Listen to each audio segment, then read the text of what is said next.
Hey, good morning, everybody. Morning, Lew. Good to see all of you. Good to see you. Sue, especially. Guys, Sue, we missed you. Thank you. Miss you too. So good to see you back. And I have a couple of college friends here today who live in South Texas near Houston, and they came all the way up here just to hear me preach today. So, Dale and Carol Adams. So it's good to see them.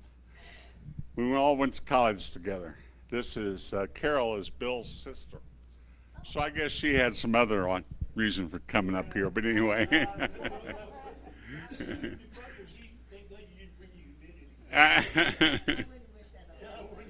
Yeah, so, well, I feel about Romans. It's not a text I enjoy preaching on. It really isn't. Romans, a book that I enjoy preaching on. First of all, how do you unpack the depth and complexity of Paul's thought in this book? And most modern people reading it go, what is he arguing about, and who's he arguing with, and what is he trying to say? And they get, it has caused more than one very heroic venturer into the Bible to say, I think I'll go on to something a little easier to comprehend. And so I've always wanted to, if we deal with Romans in the church, do it in a Bible study where we can take some time to unpack the richness. It's so deeply rich. But Paul tends to say things over and over, and he also is speaking about a situation that probably is not foremost in our hearts. And that is, what do we do about the Jews? They had been kicked out of Rome by Claudius, and the Roman church is struggling because it was both Gentile and Jew. And this fledgling church is who he writes to. And he says, some things like, I would gladly give up my place in salvation if my Jewish brothers and sisters would come to Christ, And you're going, really? Do you mean that, Paul? I mean, are you dead serious about that one? Things like that. And he says, finally, in chapters 10, 11, and 12, he pretty much makes the argument that they will be saved. We don't have to worry about them. That tends to be what he is saying there. But, as I said, it's in heavy, deep theological and ethical language, and more than one person has gotten into it and gone. Anyway, the other thing is I feel like I'm preaching on it like the character for one of John Updike's novels, which the name of it escapes me now. He was a priest who was working on a text, and he says, I totally feel impaled upon this text. Meaning I can't leave it, but I don't know how to, the painfulness of trying to preach it is huge. What do we do? How do we unpack all this stuff in Romans? It's just a lot. With that in mind, let's read the text. Maybe it'll be clear kind of why what I'm talking about is difficulty. Now, the first sentence is fantastic. Well, not the first sentence. Therefore, brothers and sisters, we have an obligation. We have an obligation. That word, think about that. We're obliged. In other words, something's been laid on us. And it almost sounds like quid pro quo. And you're going, what? By that I mean, God has done something for us. We have this obligation to do something for God. Quid pro quo. And I'm more than one person has stumbled over that in my history of preaching, that I've had to, kind of counsel and relate the textual things to them and help them in spiritual crisis. And they've stumbled over this. Therefore, brothers and sisters, we have an obligation, but it's not to the flesh to live according to its. In other words, don't pursue all your earthly desires and think that you can be satisfied. For if you live according to the flesh, you will die. Well, don't we all die? But if by the Spirit you put to death the misdeeds of the body, you will live. And he doesn't mean just for this life, but in the life to come. For those who are, so what he is talking about here is that gift of life after death, of heaven, of being forever in God's holy presence. For those who are led by the Spirit of God are the children of God. The other thing that he makes it a little confusing is he mixes a lot of metaphors, uses a lot of different kinds. Here we are God's children. In this particular passage, most of the metaphors that he uses, examples that he uses, relate to human family. So what he's saying in all of this text is that we become the family of God. We become like little children in the family of God. And you think about children, what is it so special about children? Jesus says you must become like a little child to enter the kingdom of heaven. And does that mean that we go back into childhood and are like innocent newborn babes? That was Nicodemus's mistake when Jesus said you must be born again. He meant from above, or he said from above, but Nicodemus in chapter 3 of John can't understand what it means to be born again. And so he asks, what does this mean? Must I enter again into my mother's womb and be born as a newborn innocent babe?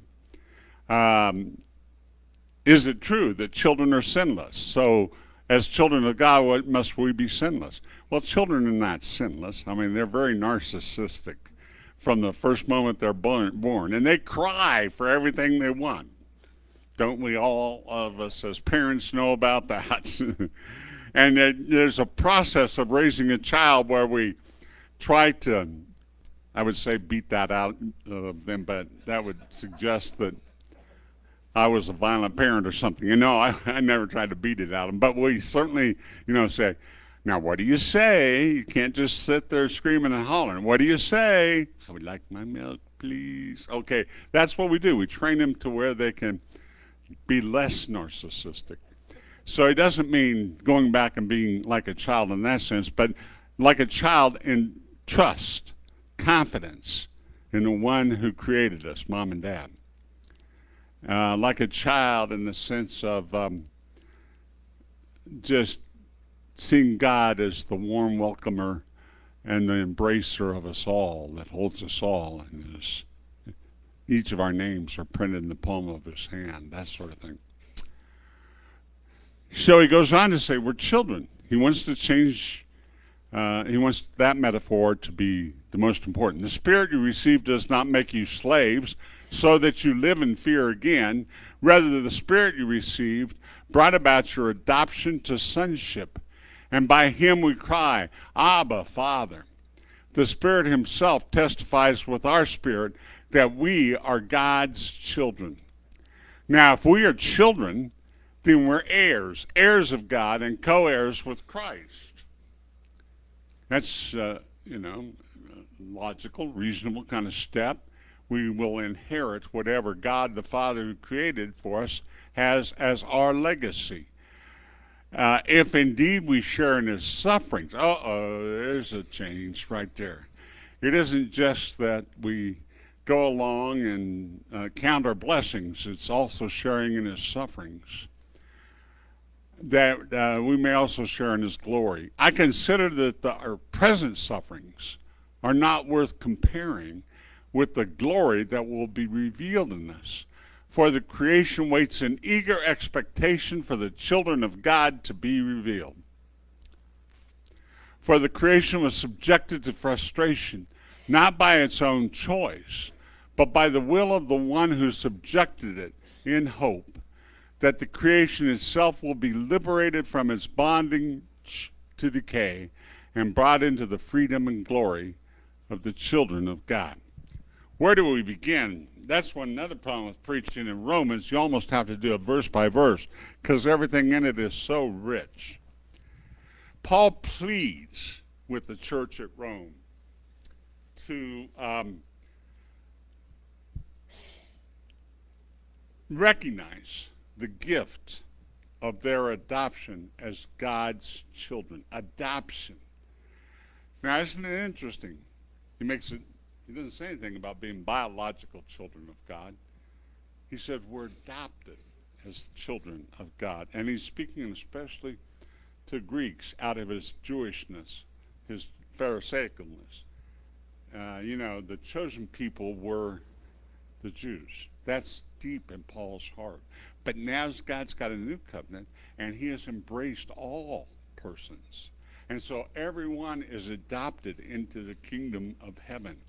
And we're going to have to look at this, being adopted by God. But perhaps a way of easing into this difficult text, if we can think for a moment of one of the main themes present here. That is the reception of a gift and the appropriate response to receiving said gift. Is Paul saying that because we have received this gift, quid pro quo, we owe God something? Well, in a way, that's a very important statement to make. We owe God our very lives, our very existence. It is so mysterious for me to imagine there might be other peoples out there someplace in the universe. And I like to think about that. And with Steven Spielberg's latest movie on the aliens, he's kind of heightened our sense that we're not alone and that these people have visited us, if you've gone to see that movie. I haven't seen it yet, so I can't speak authoritatively on it. But there's so much fascination with this idea that we have been visited by people from outer space, that there are other creatures around the universe, and what are they like, and how will it be once we make contact? And, his latest one of his latest movies on aliens, it's not a pleasant experience when the aliens come. They take over all of our creation, kind of thing. His latest movie on that is based on our treatment of the Native Americans, first peoples here. And he imagines it as aliens coming, doing the same things that happened to the first peoples, and that's all that sort of thing. But what this whole thing of just trying to understand why we exist, why do we have this form, why do we have these bodies, who designed them in such a way that they work? Sometimes, anyway, most of the time, get to be our age, they stop working as well. But who designed these perfect bodies and this perfect world with all of its beauty and all of its vast resources and all of its magnificent, well, you know what I was trying to say, that is displayed in just a simple flower growing in the spring. So this mystery of our life is resolved by Paul by saying it's God's gift to us. Each of us, having been born, will never die. What a gift. What if, have you ever played the game, what if I had not met my spouse? What if we had not had the children we had? Is that just a random thing? Is it just an accident? I met somebody, we got married, we had our children. That's all in the course of the nature of life, but it's more random. It has no particular design or anything like that on it. Or does God know, and has he in some sense designed everything about our lives before we're born? These are the kind of questions that arise. And that's what Paul's trying to deal with here in some sense by using family images and also saying we're adopted children. And his big insight is that this is an unexpected gift on top of having been already created and given life and breath. In Paul's mind, we should wake up every morning and thank God for the life and breath that we have, that we get to live another day. And I got to tell you, I do that more now than I did when I was younger. I'm still alive. I say that in the morning. Hey, great, I have another day before me, I guess. It's difficult for us to receive gifts. because we'll always feel like they're, no, not always. Excuse me. That's an overstatement. In receiving a gift, have you ever thought, what's the catch? What am I going to have to pay for this gift? What's expected back? Oh, you got me a gift for Christmas. My gift's at home. I'll get it to you sometime, you know? It's like, if we get a gift, we have to give a gift back to the same person, that we can't just receive, you know, that we're obligated. Is that what Paul is saying here? Well, that word was used. We're obligated. And how do we feel about that? Somebody sends you a card and a gift every birthday, even though you may be miles apart and your relationship was years ago, and you're going, do I have to keep sending them a gift and a card back every time, you know, and remember their birthday? Am I obligated? Do gifts obligate us? And that's one of the problems with this text. Why is this? Are we truly obligated?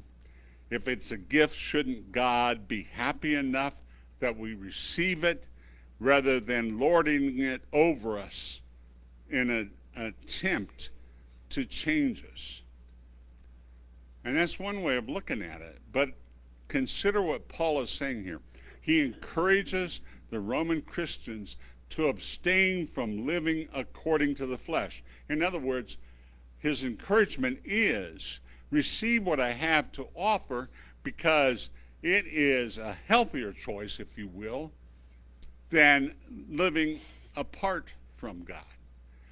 None of us can ever live fully apart from God. That's part of it, you know. If there's a break in that relationship, it's a problem.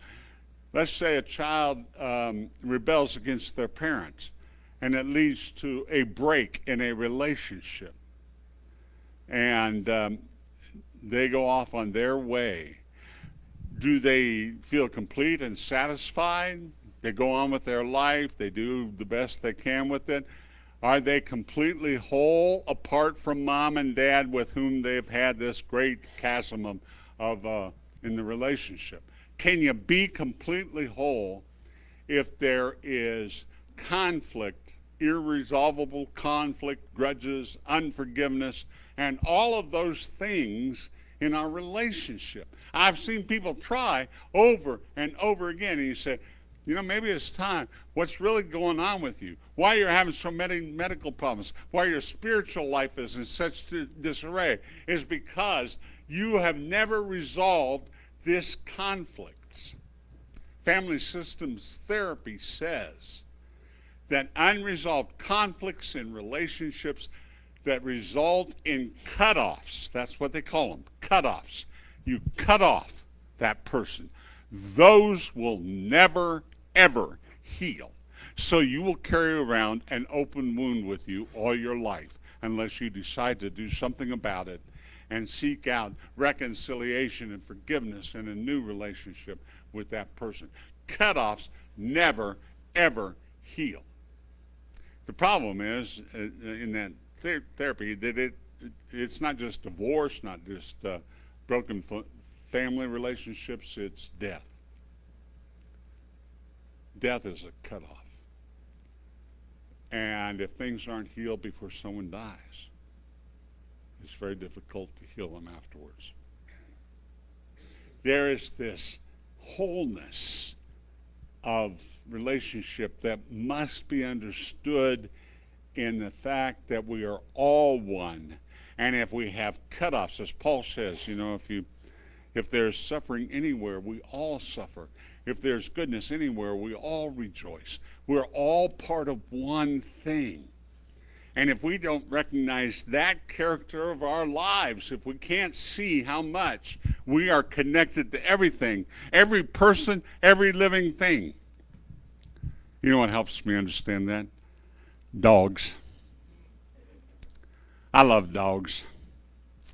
I really do. My daughter has 3. I spent 8 weeks living with them when I was going through radiation treatment. Now I really miss those dogs. My daughter says, "You don't miss me?" Because whenever they come to visit, I say, "You didn't bring the dogs? I wanted to see the dogs."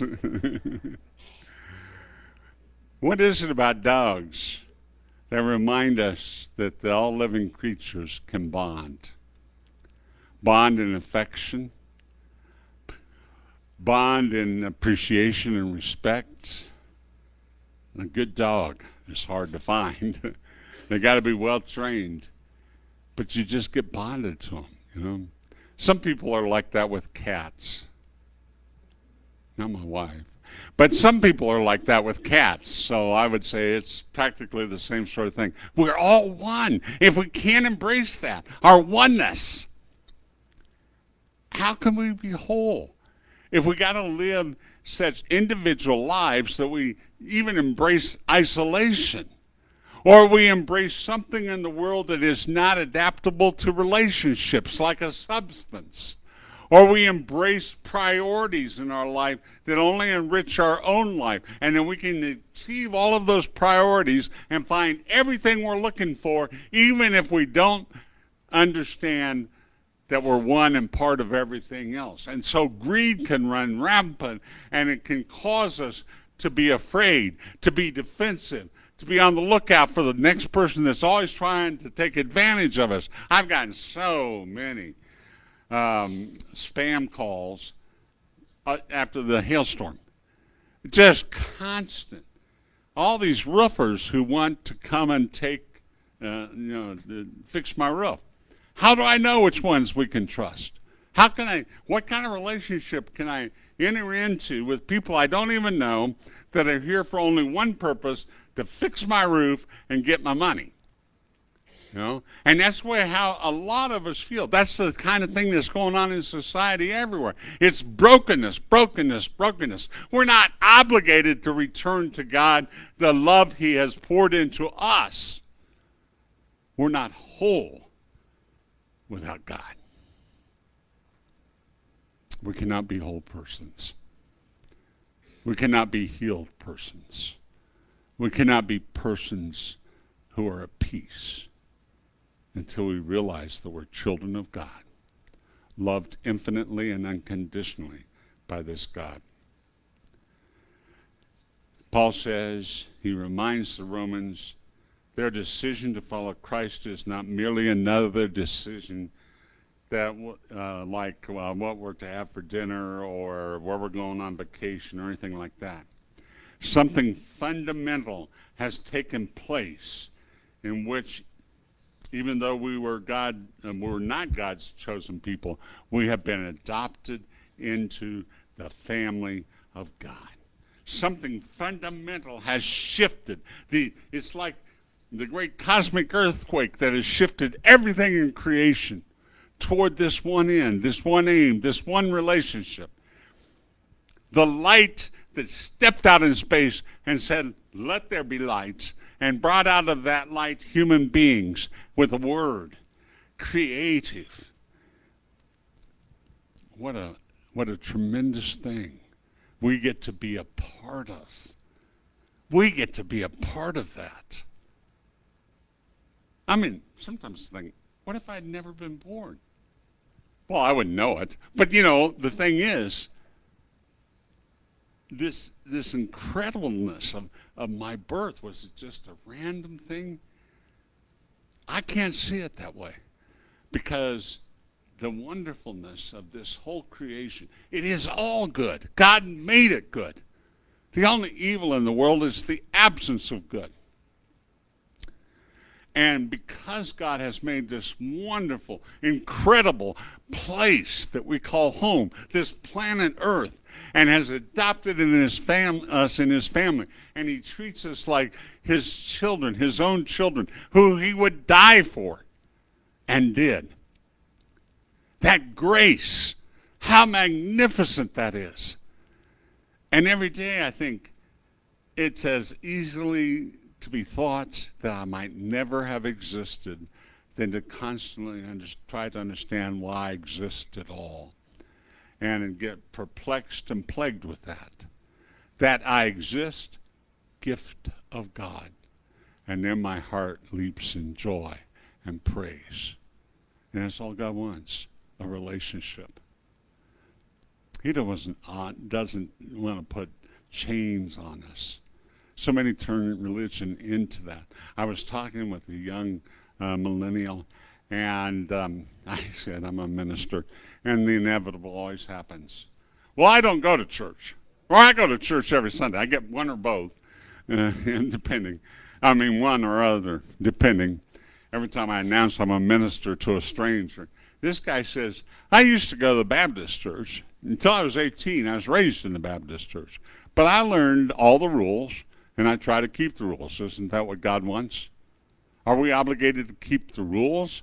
Is it just He wants obedient slaves? Is that how God views us? Paul says, no. No. You're my children. I don't want obedient slaves. I want loving hearts. I just want to share in the love that I have given you with you and bring your life. Well, I'm hesitant to say this last statement because one of the things that we're beginning to understand is that younger generations tend to think of God as either a cosmic therapist or a cosmic butler. That is, God's going to resolve all of my personal neuroses, and He's also going to give me whatever I ask Him for. I snap my finger and say, God, I want tea. You know, that sort of thing. And that's how people are developing their relationship to God. This millennial, his relationship with God was, I just got to follow all the rules. I know the rules. I got my plan. I'm trying to live that way. That's all that matters. No! Do you know God and His incredible love for you? Wouldn't you want to experience that every single day? You put something else as your religious path other than having a relationship with God and welcoming the Holy Spirit into the soul and into the heart and receiving Jesus Christ in your heart. You put anything above that, and you will not find satisfaction in your living or in your relationship with God because it just doesn't work. So you would say to your parents then, you taught me all the rules, fine. I'm going to go off and live my life. I'll see you someday maybe.